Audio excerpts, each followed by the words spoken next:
Mi esposa lo menospreció como solo un amigo en su fiesta de trabajo, así que renuncié, me fui y nunca miré atrás. Ella no me vio parado allí.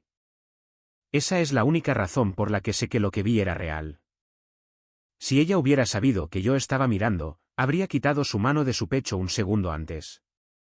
Se habría apartado más rápido cuando le susurró al oído. Y definitivamente no habría sonreído de esa manera. La sonrisa que solía darme cuando todavía éramos nosotros. Era la fiesta de fin de año, no nuestras vacaciones. Las de su empresa, ya sabes, esas con las estúpidas esculturas de hielo y cócteles exclusivos con nombres de proyectos que les apasionan. Ella me hizo prometer que iría esta vez. Dijo que me encantaría. Dijo que sería bueno para nosotros. Esa debería haber sido la primera señal de alerta. Algo en la forma en que dijo nosotros, como si fuera una antigüedad frágil. No estaba segura de si todavía la quería en su estante. Llegué una hora tarde porque aparentemente todavía tengo fe en el estacionamiento público del centro. Estaba sudando a través de mi camisa de vestir barata cuando llegué, pero traté de actuar como si tuviera todo bajo control. Ni siquiera tomé una bebida. Caminaba hacia el bar cuando la vi cerca de la pared del fondo bajo esas pequeñas luces de hadas pretenciosas. Las cuelgan en cada evento íntimo corporativo falso. Ella estaba riendo, brillando, en realidad. Y luego vi a quién le estaba brillando. Un tipo alto, bronceado, con las mangas arremangadas. El tipo de persona que huele a aceite para barba demasiado caro, pagado en pesos, y llama a tu esposa niña, aunque nunca lo hayas conocido. Y ella tenía su mano en el pecho de él, simplemente descansando allí como si perteneciera a ese lugar. Me congelé. No porque estuviera enojado todavía, sino porque reconocí la expresión de su rostro. Era alegría. Alegría pura, sin filtros, descuidada. Y no la había visto mirarme de esa manera en más de un año. Me quedé allí el tiempo suficiente para darme cuenta de que esta no era la primera vez que lo tocaba así. Cuando finalmente se dio la vuelta y me vio, entonces movió su mano como si hubiera aterrizado allí por accidente, como si no fuera gran cosa. Me hizo una seña para que me acercara y me alejé. No fui hacia ella. No hice una escena. Ni siquiera le dije que lo vi. Simplemente me fui. Bajé 3 tramos de escaleras, pasé junto al acomodador de autos que me preguntó si estaba bien y me senté en mi auto durante 27 minutos con la calefacción al máximo y los puños apretados tan fuerte que dejaron medias lunas en mis palmas. Y cuando finalmente encendí el motor, supe que nunca volvería a esa versión de mi vida. Había terminado de fingir. Había terminado de ser el esposo que espera educadamente a que su esposa llegue a casa oliendo a la colonia de otra persona y llamándolo unión de equipo. No le envié mensajes de texto. No llamé. Simplemente conduje a casa, abrí mi computadora portátil y presenté mi renuncia al trabajo que odiaba pero que mantenía porque la hacía sentir segura. Me elegí a mí por una vez. Ella llegó a casa 3 horas después borracha de risa y ginebra. Yo estaba empacando una maleta en silencio. Me preguntó qué estaba haciendo. Dije una sola frase: si él es solo un amigo, deberías estar bien despertando sin mí. Y me fui.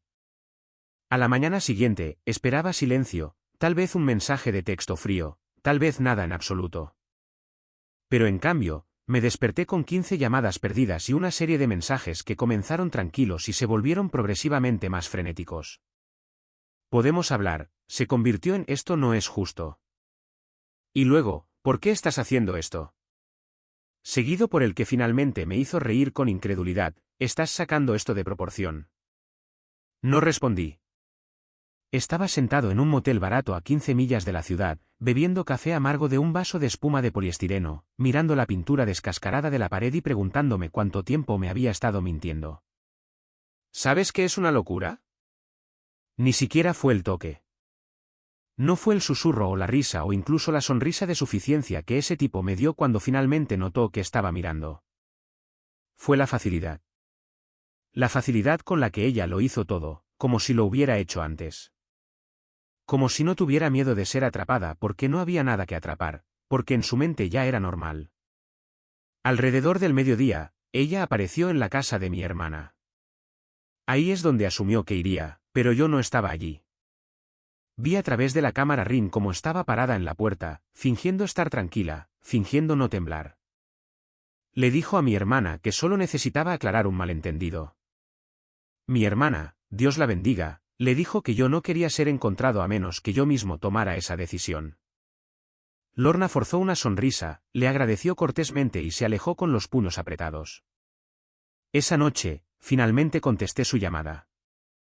No debería haberlo hecho, pero la curiosidad es una enfermedad cuando han jugado con tu corazón. Su voz sonaba temblorosa, llena de inocencia ensayada.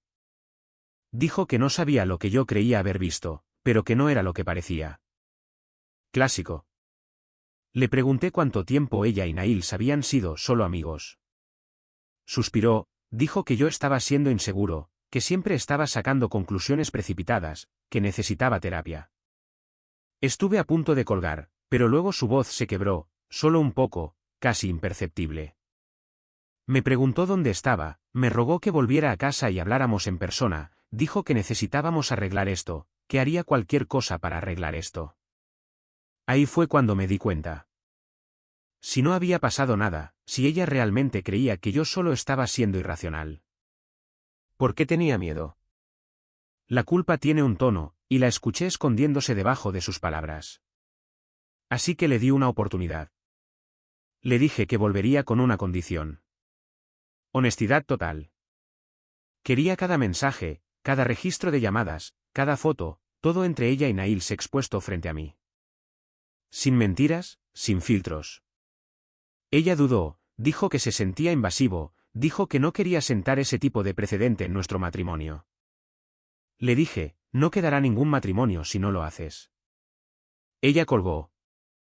Esa fue su respuesta. No volvió a llamar. No envió mensajes de texto.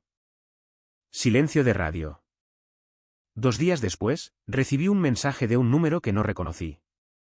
Era una captura de pantalla. Solo una. Un hilo de mensajes de texto entre ella y Niles. Fechado hace 2 meses. Niles, ¿estás segura de que él no se enterará? Lorna, no a menos que tú digas algo. Él todavía cree que estoy trabajando hasta tarde.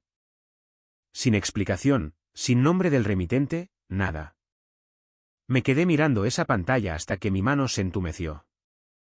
Y así de simple, el piso en el que estaba parado se derrumbó. No respondí al número desconocido. No lo necesitaba. Esa única captura de pantalla ya había hecho su trabajo. No era solo una prueba. Era la confirmación de algo mucho peor. De que yo no estaba loco. Durante meses, tal vez más, había estado viviendo dentro de una versión de la realidad que ella editó cuidadosamente para mí. Y ahora el metraje sin cortes se estaba filtrando. Me senté allí durante mucho tiempo mirando mi teléfono, repitiendo momentos antiguos con subtítulos nuevos en mi cabeza. Cenas nocturnas que se alargaban, duchas repentinas en el segundo en que llegaba a casa. La forma en que había empezado a proteger su teléfono como si fuera información clasificada. Todas esas veces que había suspirado y dicho que yo estaba analizando demasiado las cosas. Resulta que no había estado analizando lo suficiente. Esa noche finalmente volvió a llamar. Un tono diferente esta vez, más silencioso, más lento, como si estuviera probando cada palabra antes de dejar que saliera de su boca. Dijo que escuchó que yo había estado recibiendo mensajes y quería saber quién estaba tratando de sabotearnos. Le hice una pregunta, solo una, y absorbió todo el aire de la conversación. ¿Con qué frecuencia le dijiste que estabas trabajando hasta tarde? Silencio. No del tipo confundido. No del tipo ofendido. El tipo en el que alguien está haciendo cálculos mentales a alta velocidad, tratando de calcular cuánto control de daños todavía puede manejar. Eventualmente dijo que no lo recordaba, que no era justo interrogarla, que yo estaba actuando como una persona diferente últimamente.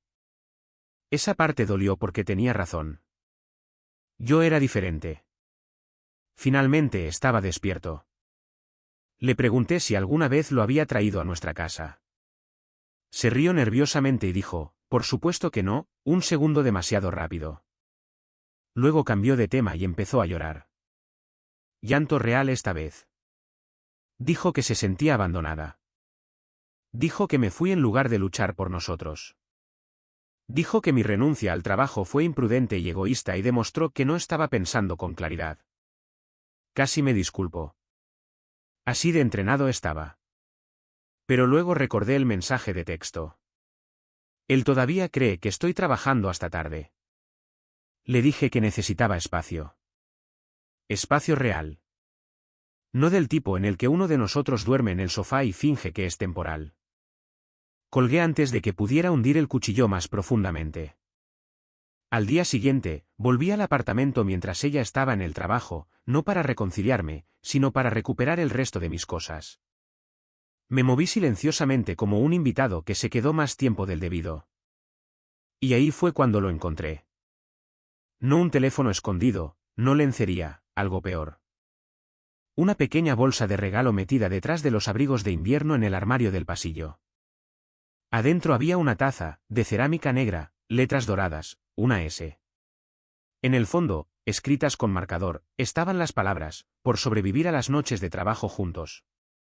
Me quedé allí sosteniéndola, sintiéndome ridículo por temblar por algo tan estúpidamente pequeño. Pero esa taza no era para mí. No era para la casa. Estaba destinada a ser escondida, preservada, como un recuerdo. Cuando me fui, no me llevé la taza. La dejé exactamente donde estaba. Quería ver si ella se daba cuenta. Quería saber con qué frecuencia volvía allí, revisándola, como un santuario secreto. Esa noche, volvió a llamar, enojada ahora. Dijo que sabía que yo había estado en el apartamento, preguntó qué estaba buscando. Le dije que encontré algo.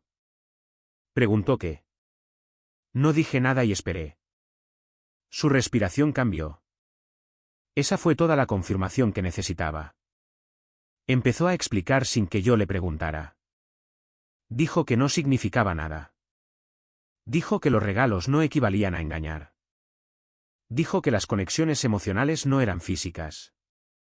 Dijo que yo estaba tirando años de matrimonio por malas interpretaciones. Le dije que no estaba tirando nada. Solo había terminado de sostenerlo yo solo. Y luego dijo la única cosa que nunca olvidaré. Si no hubieras estado tan distante últimamente, no habría necesitado a alguien más con quien hablar. Colgué y bloqueé su número. Esa noche, dormí mejor que en meses. No porque no doliera, sino porque la verdad finalmente dejó de moverse.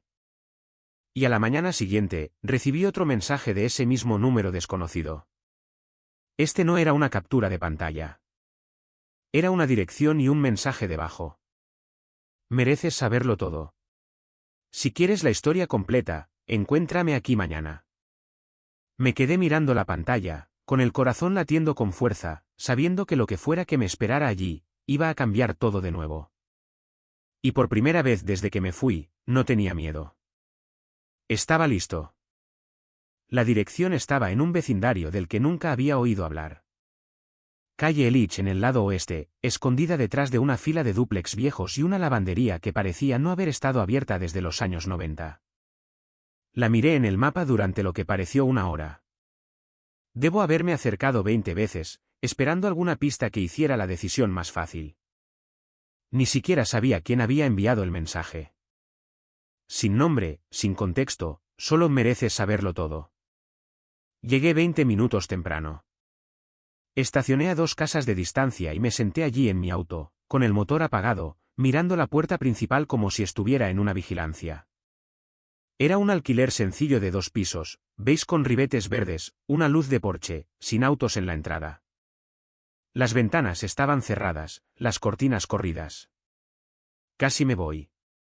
Tenía una mano en la llave cuando la puerta principal se abrió y él salió. Niles, sin traje esta vez, solo pantalones deportivos y una camiseta ajustada. El cabello desordenado como si acabara de levantarse de la cama. Y no estaba solo. Una mujer lo siguió, tal vez de unos 20 años, sosteniendo un teléfono en una mano y las llaves en la otra. Parecía furiosa. Estaba diciendo algo rápido y cortante, pero no pude distinguirlo. Niles parecía que estaba tratando de calmarla, con las manos ligeramente levantadas, expresión neutral. Ella se subió a su auto y se fue. Él volvió a entrar sin notarme. 10 minutos después, mi teléfono zumbó de nuevo. El mismo número desconocido. La puerta está abierta. Entra. Cada nervio de mi cuerpo me gritaba que no fuera, pero lo hice. Salí, caminé hacia el porche, con las manos sudando mientras alcanzaba la perilla y la empujaba.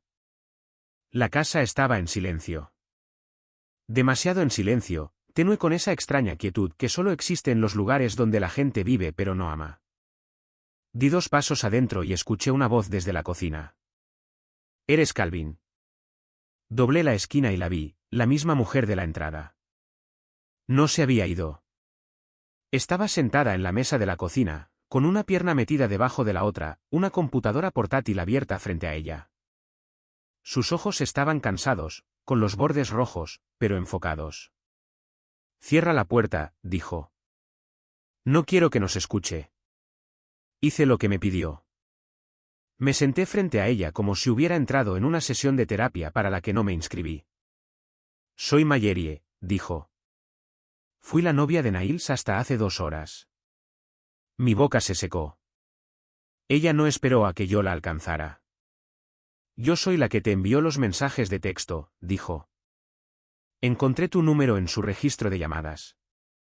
«Lorna, pensé que debías saberlo ya que, bueno, no eran exactamente buenos para cubrir sus huellas». Giró la computadora portátil hacia mí. La carpeta ya estaba abierta. Docenas de capturas de pantalla, grabaciones de pantalla, fotos. No pude hablar. No estaba revisando su teléfono para ser sigilosa, dijo. Estaba mirando porque lo sabía. ¿Conoces ese sentimiento, verdad? Ese que se asienta en tu estómago y susurra, no estás loco. Algo anda mal. Asentí. Hizo clic en un archivo de vídeo. Era una grabación de pantalla de los mensajes de texto de Niles. Ahí estaba ella, Lorna, mi esposa. Los mensajes no eran coquetos. Ni siquiera eran románticos. Eran peores. Eran íntimos. Hablando de mí. De cómo nunca tomo la iniciativa. Cómo nunca la desafío. De cómo la comodidad se siente como un ataúd. De cómo deseaba que yo simplemente me fuera de una vez, pero no tenía el valor de ser ella quien lo terminara. Cada palabra era una cuchilla. Mayerie se sentó en silencio mientras yo miraba como si ella ya hubiera llorado sus lágrimas y ahora solo estuviera esperando a que yo me pusiera al día. En un momento, realmente me reí, un tipo de risa amarga y rota. Lorna me había dicho una vez que yo era la única persona con la que realmente podía ser ella misma. Aparentemente, eso no era un cumplido. Estaban planeando mudarse juntos, dijo Mayerie secamente. No de inmediato, pero ella te iba a pedir espacio después de Año Nuevo. Dejar que las cosas se enfriaran. Mientras tanto, iba a integrarse en esta casa como si fuera un siguiente paso natural. Miré a mi alrededor. La cocina era pequeña. Había 2 tazas en el fregadero. Una decía chica jefa. La otra tenía mis iniciales. Mis iniciales reales. Ella le compró una taza con mis iniciales. Mayerie sonrió con suficiencia. Esa era mía. Se la di cuando nos mudamos juntos. Supongo que sobrevivió a la primera traición. Ahí fue cuando me di cuenta. Esto no era solo una traición. Era una rutina para él. Me puse de pie, con el estómago revuelto, la cabeza palpitando. Mayerie no intentó detenerme, solo me entregó una memoria USB. Todo está aquí. He terminado con él. Tú deberías haber terminado con ella. No dije gracias. No dije nada. Simplemente me fui. Salí de la casa, salí de esa realidad enfermiza, hacia una versión de mi vida que nunca esperé estar viviendo. Conduje en silencio, con la memoria USB quemándome en el bolsillo como si pesara 100 libras. Y cuando regresé a mi habitación de motel, la conecté a mi computadora portátil. Lo primero que abrí fue un vídeo. Comenzó en la sala de descanso de su oficina. Una fiesta, globos, pastel. Lorna sentada en el regazo de Niles, su mano debajo de la mesa, su sonrisa no era para mí. Y me di cuenta de que esto no había comenzado en la fiesta donde los vi. Había comenzado mucho antes de eso. No dormí esa noche. Vi cada vídeo, leí cada mensaje. Revisé las capturas de pantalla que Mayeri había recopilado como si estuviera estudiando para un examen final sobre el que nadie me advirtió. Quería encontrar algo, cualquier cosa que probara que esto fue solo un momento de debilidad, un error estúpido. Pero lo que encontré en cambio fue consistencia, rutina. Esta no fue una aventura salvaje. Fue estructurada, cuidadosa y fría. Lo que más me destrozó no fue el coqueteo o las visitas nocturnas. Fue la frecuencia con la que hablaban de mí como si fuera un problema que debía resolverse, como si fuera un inconveniente menor que tenían que eludir. Lorna de hecho escribió, él es el tipo de hombre que nunca se iría a menos que yo le hiciera creer que fue su idea. Así que ella lo había estado planeando. La fiesta, la distancia, las discusiones, estaba orquestando mi salida suavemente, sin ensuciarse las manos. Al día siguiente, le envié un mensaje. Breve y directo. Lo sé. Lo vi todo. No quiero tu versión. Quiero tu silencio.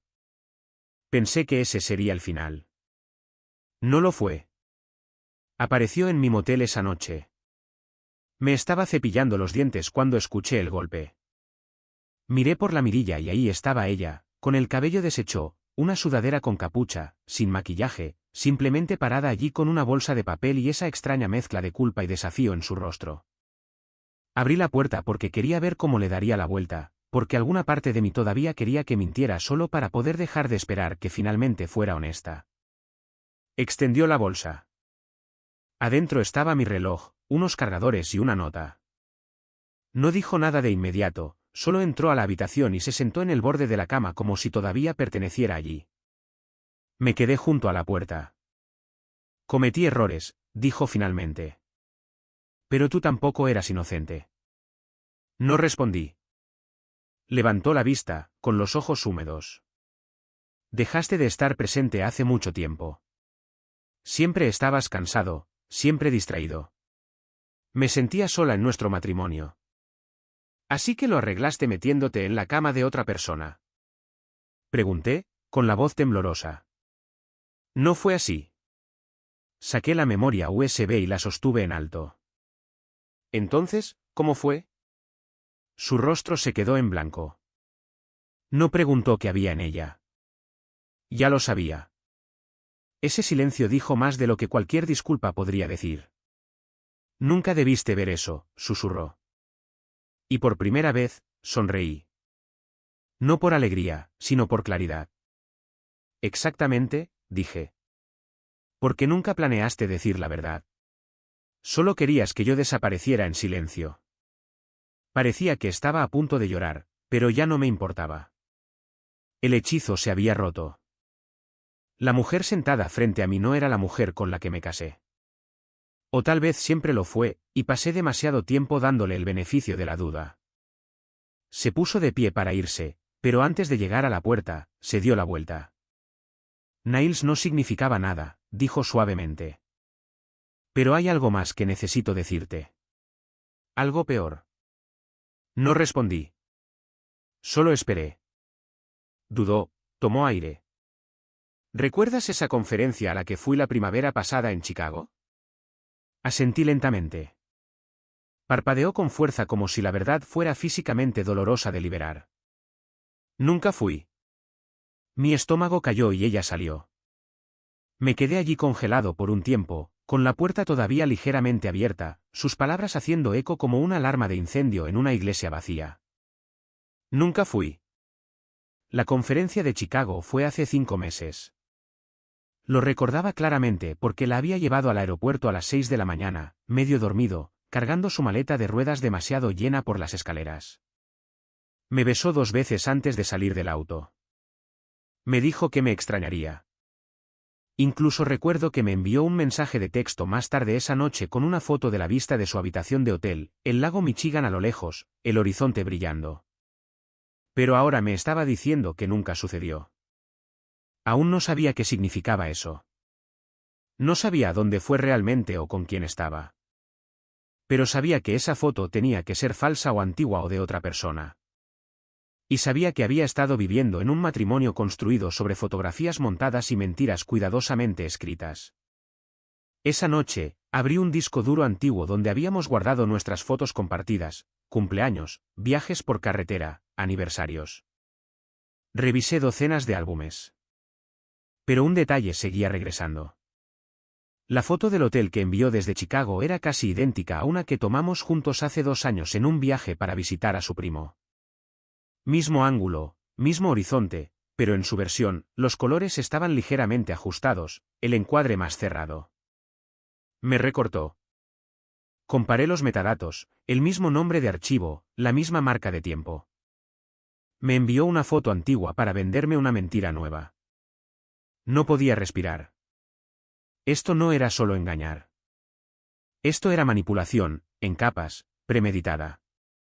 Había tomado un recuerdo que hicimos juntos y lo había reutilizado para justificar su ausencia. La crueldad de eso se sintió personal de una manera que no puedo explicar. Investigué más a fondo, saqué nuestros registros telefónicos. Esa semana de abril, cuando supuestamente estaba en seminarios y eventos de contactos profesionales, hizo 23 llamadas telefónicas a un número que no reconocí. Todas entre las 10 de la noche y la 1 de la mañana. Copié el número y lo busqué en una aplicación. Pertenecía a alguien llamado Reed Bitlow, no a Niles. Un nombre nuevo, un secreto nuevo. Busqué en sus contactos, nada. Busqué en nuestro calendario compartido, todavía nada. Pero luego revisé nuestro perfil compartido de Netflix y encontré su nombre. Había usado nuestra cuenta para iniciar sesión en un televisor inteligente en una habitación de hotel en una ciudad completamente diferente. El historial mostraba una película vista durante la semana de la conferencia de Chicago antes del atardecer, una película que vimos en nuestra primera cita. No fue una coincidencia. Mis manos temblaban mientras hacía clic en las ubicaciones de Wi-Fi en la cuenta. La IP apuntaba a un hotel boutique en Asheville, Carolina del Norte. Así que no fue a Chicago. Fue a Asheville con Red. Aún no sabía quién era él. Pero sabía que esto ya no era solo un error. Niles no era el principio. Era el medio. O tal vez ni siquiera eso. Había todo un pasado detrás de ella que aún no había visto. Y ahora se estaba desenredando hilo por hilo en mi regazo. Le envié un mensaje de texto de una sola línea. ¿Quién es Red Bitlow? No respondió. 10 minutos después, recibí una llamada de un número diferente. Contesté. La voz de un hombre. Es Calvin. ¿Quién es? La voz dudó. Le enviaste un mensaje a mi esposa. La voz del hombre en el teléfono no era fuerte. No estaba enojado. Era mesurado. Como si hubiera ensayado esta llamada en su cabeza una docena de veces antes de hacerla realmente. Como si estuviera preparado para ir a la guerra, pero solo si yo le daba una razón. Le enviaste un mensaje a mi esposa, repitió. Le envié un mensaje a Lorna, dije lentamente. Entonces, a menos que ella le diera un apellido falso, intervino de repente una segunda voz. Una mujer, tranquila, aguda y absolutamente harta de los juegos. Reed Bitlow está casado conmigo. Me congelé. El hombre en la línea, Reed, intentó decir algo más, pero ella lo interrumpió de nuevo. Estoy usando su teléfono. No necesitas escucharlo a él. Necesitas escucharme a mí. Me puse de pie sin darme cuenta. Con el teléfono presionado tan fuertemente contra mi oreja, podía escuchar mi pulso. Se presentó como Jessica Bitlow. Dijo que encontró mi número mientras revisaba los mensajes de Reed después de notar cargos en su tarjeta de crédito conjunta, cobrados en pesos, de un hotel en Asheville. Llamó al hotel, pidió el historial de huéspedes. Cuando el gerente dijo que la reserva estaba a nombre de Lorna, el nombre de mi esposa, ella no gritó. Empezó a reunir pruebas. Tu esposa y el mío estuvieron juntos durante 4 noches. Habitación 208, Asheville. El recibo decía paquete de luna de miel pagado en pesos. Luna de miel. Tuve que sentarme. Jessica dijo que esperó para comunicarse hasta estar segura de que tenía algo real. Luego me preguntó si alguna vez había oído hablar de una cabaña en Big Bear. No lo había hecho. Me dijo que revisara las transacciones de Venmo de Lorna. ¿Lo hice? Ahí estaba.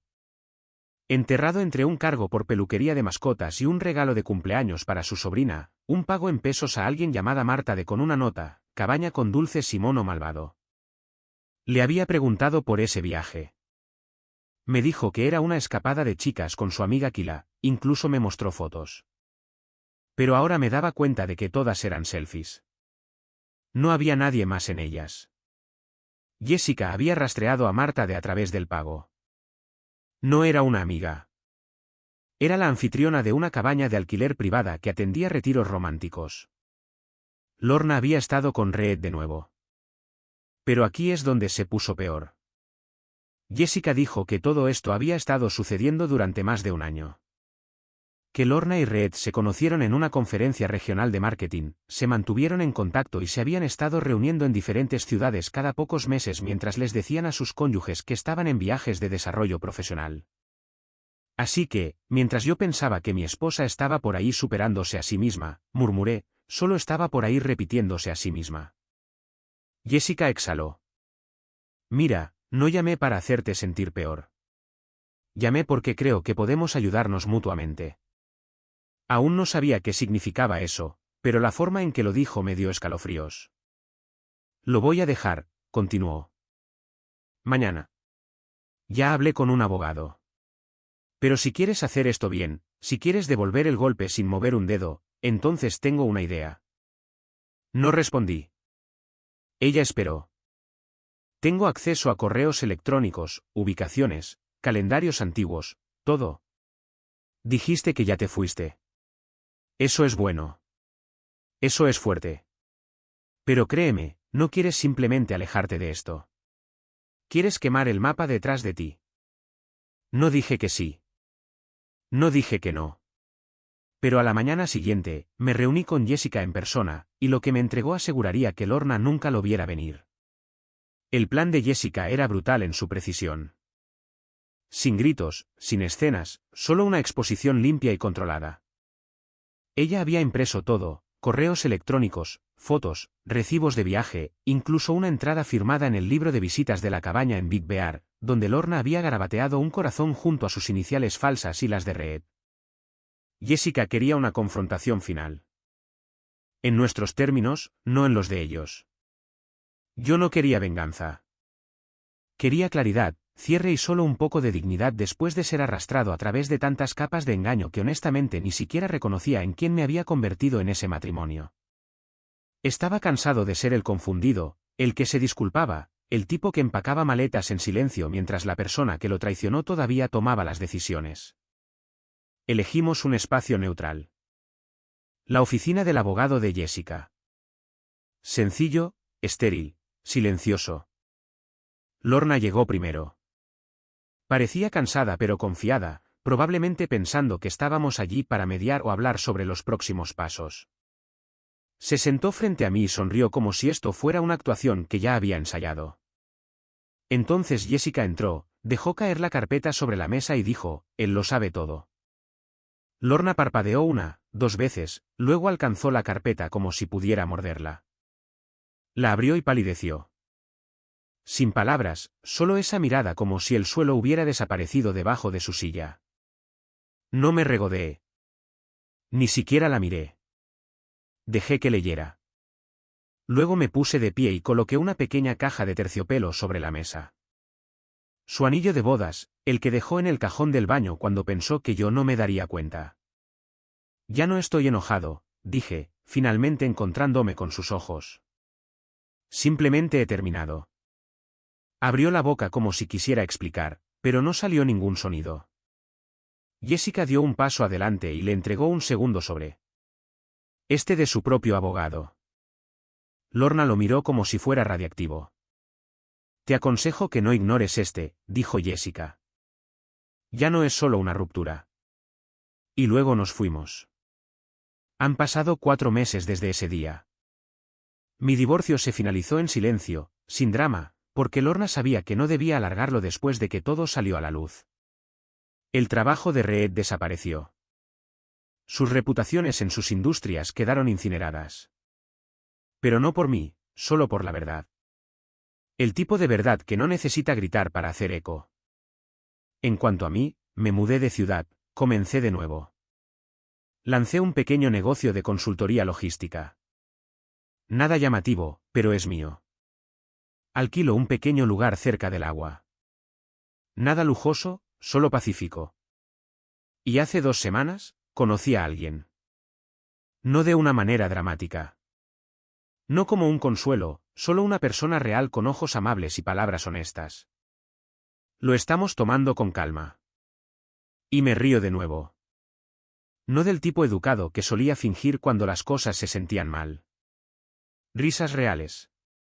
Solía pensar que alejarme significaba fracasar, pero resulta que alejarme fue la primera victoria real que me he dado a mí mismo.